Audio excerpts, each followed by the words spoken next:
Hello and welcome to another episode of Dance Teachers Academy. I am your host, Jose on the mic, and with me as always is the lovely and talented, amazing May. How are you doing? I am fantastic. How are you today? I'm doing great. Also want to bring along our guest for today, Esteban Cardenas. How are you doing, sir? I'm doing great, thank you. I wanted to let everybody know that this is a first. Yes. So Esteban has broken our cherry.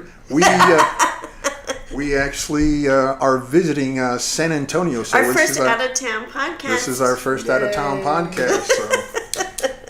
So we're happy to be here. We've been enjoying this place. Actually, I might be moving down to this. This is a very nice little town. Yeah, it is. Showing us a great and exciting time. It is. Yeah, and so we also listen to our followers, and we've got. Notice how we have the camera closer so you can see our lovely faces. Yes. Yes, so here we are. My good friend, we've known each other for a long time. We used to be roomies. Yes, we did. Come and knock on our door. You're going to sing that for the... No, we're not. But we did have a great answering machine. We did. It was with our friend Jade. Another dance instructor, May, and myself. We were all instructors, and we had a bit of a rough thing with boyfriends. Yes, right? when we so moved we all in together. ended up. It was quite pathetic. All three of us were single, newly single, and so it was. So was that the common denominator? Everybody. It was. Yeah. It Okay. was, yes, and we all worked at different studios at one point. That's true. Yes. I was at Collage, right? No, Oh. I danced too. Oh, you were at IDANCE too. And then you were at Preston. Yes. And then Jade was at. I guess Jade was at Preston, Preston as well. Yeah. Preston Ballroom. Yeah. Shout out to Judson. Yeah. Yeah. And so, we want to talk about that because those are some tough times, not just emotionally, but we were scraping some pennies. Oh, yes. At that time, yeah. Yes, we were all, I guess not too new into the business, but new enough. New enough, yes. To be trying to get our careers going. So. Mm-hmm. Yeah, and so as a matter of fact, there's a great story about our friend Donna who knew our situation, and she was so great because she went and bought us groceries and wine. Yes, we were. Groceries always go better with wine. So it was really nice. Socrates said that. Yeah. Pizza and wine and groceries. That's right. Great friend Donna. Yes, we Donna were. Hams, we got to get her on the podcast. Yes, we were so broke, all three of us, that she was nice enough to feed us. So. Yeah. So, but now, different story, right? Fast forward. A few years. Yes. Oh, you got to tell the story though, because it was funny when we were first talking about you being on the podcast. You said you the first time you saw me walk in the ball. Oh yes. So I had rolling the eyes and everything. I had started here in San Antonio with my dance career at Arthur Murray, and I stayed there for 2 years, and then You're another Arthur Murray? Excuse me? You're another Arthur Murray? Yeah. Did that guy start everybody? That or Fred Astaire. Yeah, that or Fred Astaire? Yeah. Okay. Yeah, it seems like everybody has I've a seen. franchise studio to get trained. Okay. So, I because got they you. trained you for free. Mm-hmm. So I was here in San Antonio, and is that where you also danced with Selena? You were a dancer for I danced Selena? with Selena, yes, in '91. So Really? yes, for the award show, the Tejano Music Awards. Nice. Okay. So that was in '91. So that was early on in the career. I just started in '90. So 47 years later. No, 27 years later. So we had. I had started with Murray's, quit there, went independent here, but just wasn't happy. I knew I needed to get up to Dallas or Houston to go where all the good dancers are, and take some lessons. What I did not know was that lessons cost money, so I didn't have any. So I moved to Dallas and it took a little while before I could actually take lessons or afford lessons. But yes, I had started at the Fred Astaire in Arlington. Yes. Yes, and May and Vince, two peacocks. Vince has his trench coat on. Trench coat And a Versace tie, and wow. May has his fur coat on, and they're just like walking like it was like, oh my God. And I'm looking at them like, who are these people? Walking in like some rock stars or something. Trying to be just a somebody. little too hard. And so I was like, whatever. Didn't you love this? Yeah. Oh I yeah. always say you have to be careful who you judge, because usually the ones that you think that about, you end up being the best of friends. And Vince is a great friend, and what you about obviously me? have been a great friend. I'm teasing. And Save the best for last. Thank you. so, but yeah, so it was. We were always dramatic and over the top, because dancers tend to be that way. Remember the Drama Queen Award? Yes. We used to give the Drama Queen Award. Yes, we did. Weekly. I Sometimes think we it was gave Jade it to... all the time, wasn't it? No. Oh, you got it quite a bit. You too. we alternated. Yes, I suppose so. Yeah. Keep it on the mantle anyway, and just so move that it was- from one spot. I love to for him to tell that story, because this fur coat, there's a thing about that. I had a trip planned with students where I would need a fur coat, New York and Paris, and so I was in Chicago, and I saw this beautiful fur coat, and I could not afford it. So I bought it anyway, and I didn't pay my rent. But I said, well, I had that coat for 20 years and that apartment for just a year. So there you go. So There you go. yeah, Priorities. so that's a right. So Gotta it's have a your funny story. priorities. But now you have your own studio, Studio One here in San Antonio. Studio One. You have your own competition, Own national dance competition. Alamo Star Ball. Alamo Star Ball. Yes. And we're in our fourth year already. Hard to believe. Wow. Yeah. So when does that tip off? I'm sorry? So when does it come off next? It's annually in January. In January? Oh, okay. Third weekend in January. How's the weather here January? Nice. Very nice. Is it? Very nice. There you go. We've been fortunate to not have any rain yet, but because we always do a river barge cruise afterwards. Oh, okay. And it's always Nice. it's always like just chilly, but not cold. So Yeah. Kind So of like nice whiskey jacket. cold, kind of sip on nose. Yeah, I like that. yeah. I like that. Yeah, so it's really nice. It's usually sunny, so we have a good time. Oh, nice. Yeah, I was also, We might actually have to come down for that one. yeah, sure. definitely. It's a nice competition. He's very friendly. That's important, I feel, for a competition owner to be friendly and walk around and say hello to people. Not all competition owners do that, as you know. Right. Some have a reputation of being pretty aloof, but I think it's we have our choice of competitions to go to, so it's really nice that you. It's got to be an event, and it's got to be fun. Yeah, absolutely. Dancing should be fun. Yes. So dancing also offers a lot of opportunities, and we had an opportunity to be guests on the Dancing with the Stars show. How fun was that? Yeah, it's crazy. So May calls me from Dallas. I'm already living back here in San Antonio, and she says, "Do you want to go to Dancing with the Stars with me?" I'm like, yeah.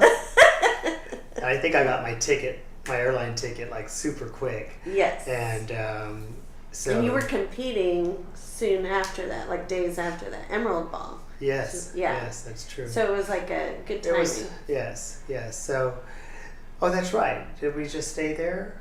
Yeah. Or- You came okay. into town. That's right. We had that That's whirlwind right. You have a good dancing. memory.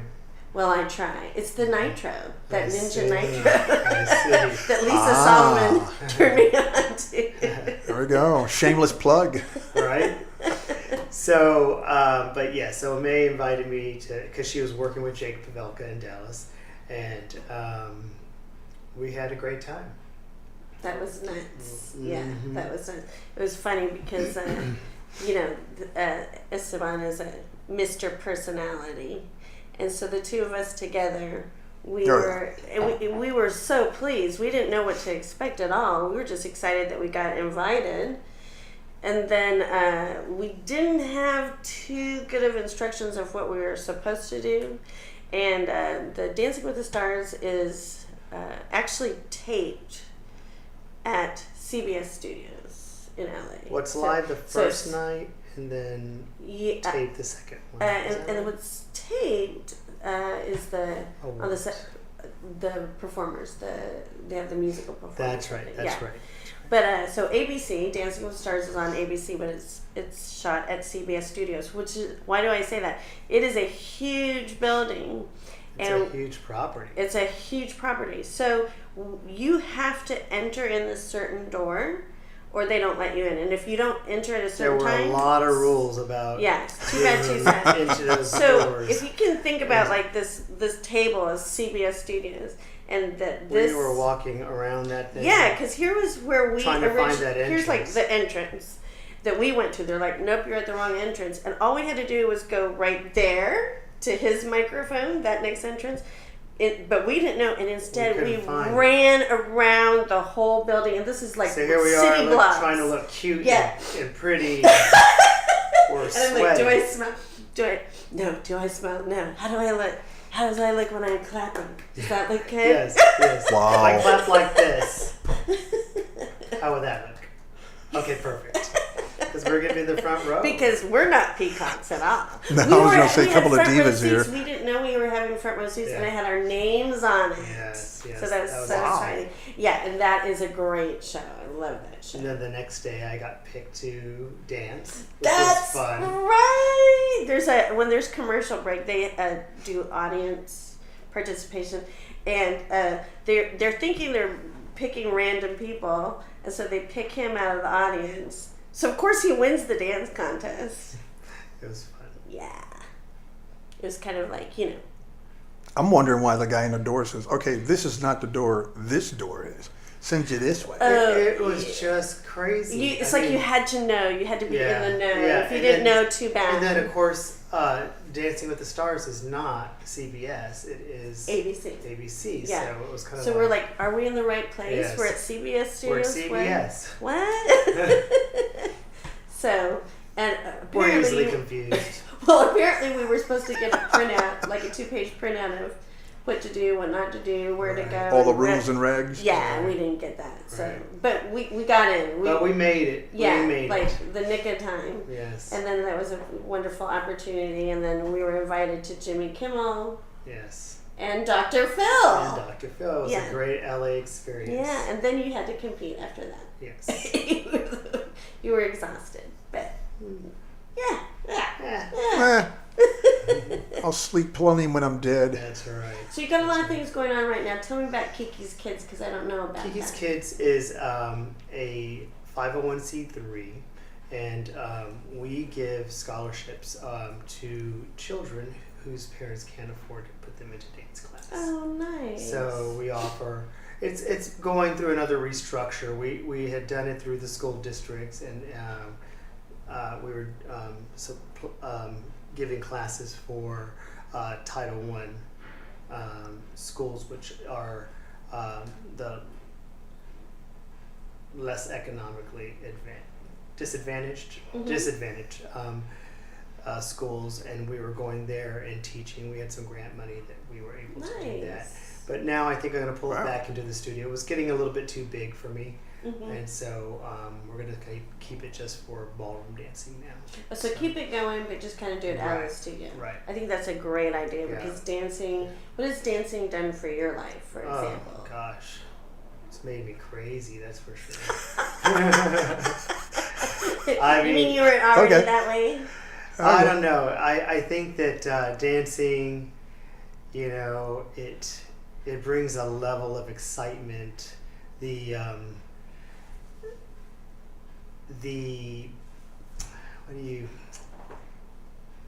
the whole thing about constantly trying to figure out the puzzle of dancing, and also teaching, and how to teach somebody that's been an executive or a doctor, or we've been dancing since we were kids, but how do you make the language work for somebody who is an executive and has always wanted to dance but couldn't. So it's funny, I've heard that from instructors. Excuse me? I've heard that from several instructors. So, it's like, everybody is unique. Yes. As unique as everyone, as their appearances, actually. Right. And so it's like, okay, what works for this person, obviously isn't going to work for that one because they're teach wired differently. Right. Yep. Right. Yeah. And dance is so personal, even though you think about it as dancing. But there's style, there's definitely preference of movement, what you see yourself doing, So it's I always tell my instructors, your student is coming through the door, and they're not going to tell you the full picture of what they want because they're probably embarrassed. They don't want to say, I want to be an amazing, I just want to be a social dancer. But a lot of times they're in the back of their head, they want to be a star. And who wouldn't? Right. Right? Yeah. So, they see themselves maybe dancing to this piece of music or doing some kind of event or something. Competition, and really, showing. I mean, they're obviously walk through the doors for a reason. And so a lot of them end up competing and getting involved on a hobby level and really express themselves. And the journey of learning dancing has its highs and its lows, and it can be one of the cruelest things, I think, sometimes, because you may think in your head that you understand it, but to get the three-dimensionality out of it, the power, the presence, I mean, that is tough. And as we all know, you may see yourself on video and go, wow, I thought I looked better than that. Okay. Yes, and I have, you I thought have I was all the shaking it. you a have lot more than that. right. It's like I thought I was looking bigger. I thought I was doing this better. I thought that I had fixed that mistake, and it's a work in progress. 27 years later, after of teaching, I'm still learning. Yes. So. What made you decide to have your own studio? Oh gosh. Another loaded question. Right? Well, I remember I always, working with you. Yes, I always said I would never have a studio. Never say never. Well, because I was always the problem child at the studio. It's true. Yes. So yeah, and let me say why though. Let me say why, because I want people to understand. Because you work hard. You've always worked hard. Like, you teach 55 hours a week right now. 55 lessons a week. Excuse me. And that is a lot. It's like, how many is that per day? Wow, that's a lot. And you've always taught a lot, and quality lessons, really good lessons. You have several competition students right now still competing. Yes. And so he always worked hard, but so a little bit of a diva. With that hard work, I was kind of young and dumb, had to have things my way. And the rules didn't apply to you. The rules did not apply to me. I knew that I was going to get fired because I obviously worked hard, and I had the bulk of this, a lot of the students at the studio. So sounds to me like you still do if you're teaching 55 lessons a week. Yes, and I realized that gave me leverage, so I used it. So now I'm getting paid back. So it's all fair. But the reason I opened a studio was because I was teaching. When you teach independently as a dance instructor, you pay floor fees, kind of like how a stylist rental. would, right? Yeah. You pay for the use of the floor. The booth. And rental so, for a stylist. because I was teaching so much, I thought, well, I'm spending more in floor fees. I might as well just open my own studio. So I opened up a small 2,000 square foot space, and it cost me $2,000 a month, and that's how I started. And now it's studio's 11 years old, and Studio obviously one still in going San well. Juan. Studio One. Well, it has its ups and downs. The business, the dance business, again, as a business, it's tough, and so it's not black and white. There's a lot of gray, and so, and also I'm a dancer, not a business person. So first, I'm a dancer. So I've had to learn. So 11 years of making a lot of mistakes. Yes, and here's the other thing. I actually heard an interview of a Broadway. Oh gosh, what do you call it when they put the music together? Composing. Thank you. And she said it's really interesting, and I feel like it's very relatable to the dance business. She says, we have these great shows, we put these musicals together on Broadway, but you never know what the emotional temperature of the audience is going to be. And I feel like that applies to the dance business at all. Sure. Very much so, yeah. So sometimes it's hot, you're busy. Right. And then sometimes you've got a lot of free time in the summer, for example. Yeah. Sometimes. Yeah. I've been fortunate. I always keep myself busy, but I plan and I work hard at it. I tell my staff all the time that, you have to, when opportunity knocks, you Be can't prepared. afford to think of, well, I'll worry about that tomorrow. It's always today. It's like you look at your schedule, you go, okay, I've got 3 holes, I'm going to fill them. So yeah, I'm pretty fortunate to not have the ups and downs like I did when I first started, because as you know,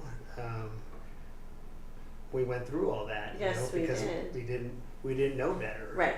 We weren't disciplined as schedulers or I mean schedulers. We weren't disciplined in running our life. We were just dancers. That's right. So we didn't know how to do all that stuff. So yeah, I try to explain this to my staff. It's like, I've been there, I get it. Yes. How difficult is that to kind of, I guess for lack of a better word, hammer it in your head or make it hit home? I mean, because it seems like as a dancer, It's if very you're just tough if you're just dancing, you're just kind of a free spirit. I'm going to do this, I'm going to do that, and it's like at some point you have to sit there and go, okay, I need to slow down. This has to get taken care of. This is a business. That's Yes. right. That's Right. right. Yep. So yeah, it's tough, and it's tough to get it through the young dancer's head because they're impatient. So like I was, and Can't tell them anything. Hugely impatient, and so yeah, they don't see it.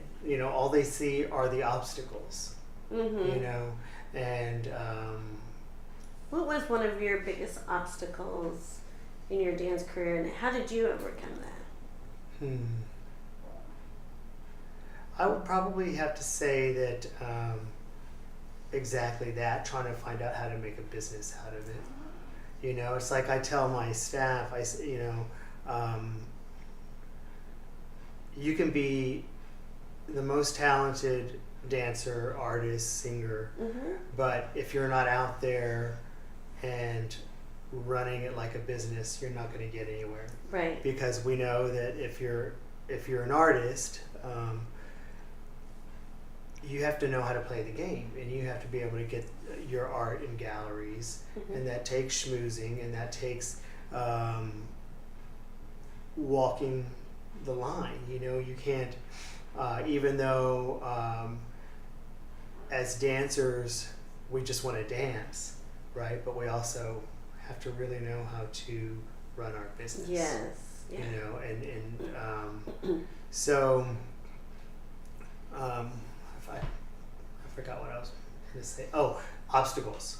The biggest obstacle was just that. Yeah, okay. You know. And so now you're encountering that with your staff. Yes, and trying to make them see that, you know, an hour or two more a day is not going to kill you. You know, to do these things because it's an like investment. scheduling, planning, right? Planning, calling and being people. organized, Yeah. and you know, dancers aren't organized people. You know, so and we also don't think rationally. You know, we're a different breed. We think emotionally, and so you know, it makes all the sense in the world to do it this way to any business person or anybody that's got an education in structure, but for us dancers, we're just like, Yeah, free spirit. yeah. We think differently. Definitely operate differently. Yes. Lots of extreme highs. Dreamers, we're dreamers, right? Yep, extreme highs and lows. But yeah, we reach these thrilling moments of accomplishment with dancing, competition, sometimes in front of an audience, sometimes just as a personal satisfaction of reaching a different level in your dancing. Right. Yeah. Right. And it just really is moving. Yes. Yeah, and then you have to be careful because you have that real high.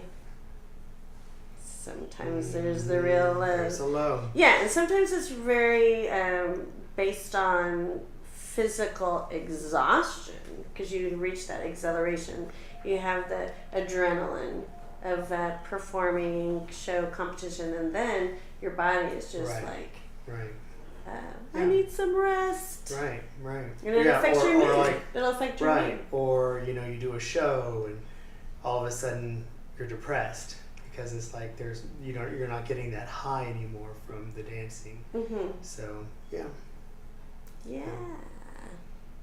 What say you, sir, to our friend Esteban? Well, musicians are not unlike dancers, obviously. Right. You know, it's for us. It was, you know, we a couple of nights a week. You know, you're sitting there on a gig if you're lucky. You know, 2-3 nights, and so, you know, we get to sustain it a little bit longer. As opposed to like, you know, you're sitting there, and you as well. You're getting ready for a show. You're into it a month and a half, 2 months. You know, pouring yourself into this, and then literally 10 minutes and it's over. Right. And so, yeah, and then you're like, okay, what do I do now? It's another 2 months of, you know, for the next thing to come around. If you're jumping straight into something. Right. So I kind of understand. I mean, not to that extent, but yeah, musicians are quite the same way. Crazy people. Some of them, yeah. Well, I was lucky I didn't. Where, you know, there's nothing a sure thing in this world, but the arts are certainly a bigger challenge in many ways because it's not like Friday night football where it's being supported or when you think about like a seat at the Spurs game that could be actually $800, you know. So, I mean, the arts aren't getting that support. So it's tough and it's a tough career, but it can actually really work out if you see it through, you know, and if you think rationally and you don't let your emotions get the best of you. So we had to learn that the hard way. Over and over. After a while, After a while, you decided, wow, that's not going to work. This fits. And there's a certain technique that you have to have where you ride out the ebbs and flows. Right. And it's like, okay, here's a high. Okay, well, right. Don't get too caught up in the high because, you know, and don't get too caught up on the lows either. Correct. It's like, you know what? keep that somewhere in between. Yeah, or That just way. be aware. There's a lot Yeah. of awareness, and I think with anything, if you have an awareness like, oh, after this competition, I'm going to be physically exhausted, maybe that's going to affect my mood too. So I Sure. did have a coach that said to, have extra protein, extra vitamins after a competition. Makes a lot of sense. So, There you yeah. go. And you Yeah. you actually dance with Vince professionally, so I can certainly understand that. I never did dance with a professional partner. I always just taught. So that Really? yes, Hmm. yes. I don't do well in relationships, so I.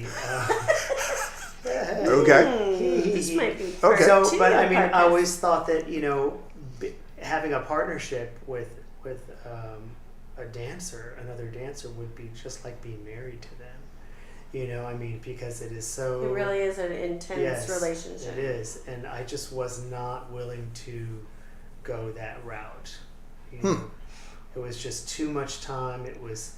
I never thought of myself as a performer anyway, so I always thought of myself more of it as a teacher. Oh wow. So yeah, Okay. Because you're an excellent I performer. prefer to teach. I don't really like performing. You don't? Mm-mm. But you're such a great performer. I don't. Yeah, I don't know. I don't feel that way. Well, what do you know? Yeah, exactly. Well, I'm saying I always enjoy watching you dance and perform. You do Thank great with your students, and there's such a high level and high quality. He's really, Thank you. yeah. I can brag about him. You don't have to brag. I'll brag for you. There you go. Here, let me pat that back for you so you don't strain your shoulder. Now is a good time if you want to have a shameless plug. I have none. No, none Studio whatsoever. One San Antonio. That's Studio his One dance San Antonio. studio. There we go. Alamo Come to Star Alamo Ball. Star Ball. What's the date this year The 20th. of January Yes. 2018? Oh, there we Yes. Start planning. Please come, all you dancers. It's a great, fun competition. So. And how do people find out about Kikis Kids? Kikis Kids, basically, if there's somebody that needs to put their child into the classes, they just need to fill out the application through Beautiful. the studio. Oh, through the studio? Okay, great. Studio website. Okay. We'll Well, put that on the we screen. will certainly disseminate Jose. that information. Jose. We'll go ahead and disseminate that information to the folks out there, and also, go ahead and get the dates on there for your Great. show. Thank Congratulations! 4 years now, you say? Be 4 years. It'll be the fourth one? Yes. All right, outstanding. Well, we're going to let you go because I know you're a busy man. Obviously, you probably got to go, teach about 5 or 6 lessons right now. So, Esteban, it was great to have you here, rather. Enjoy your town, man. We're definitely have to come on back. Thank you. Hope you will. Yeah, thank you for having us here in San Antonio. There we go. We're, as a matter of fact, we're going to be stepping out here in a little bit here. Amazing May, thank you for being here as well. Thank you, Jose. I'm enjoying your presence here in the lovely town of San Antonio. We're going to go kick it now, folks. This has been another episode of Dance Teachers Academy. Thank you for listening.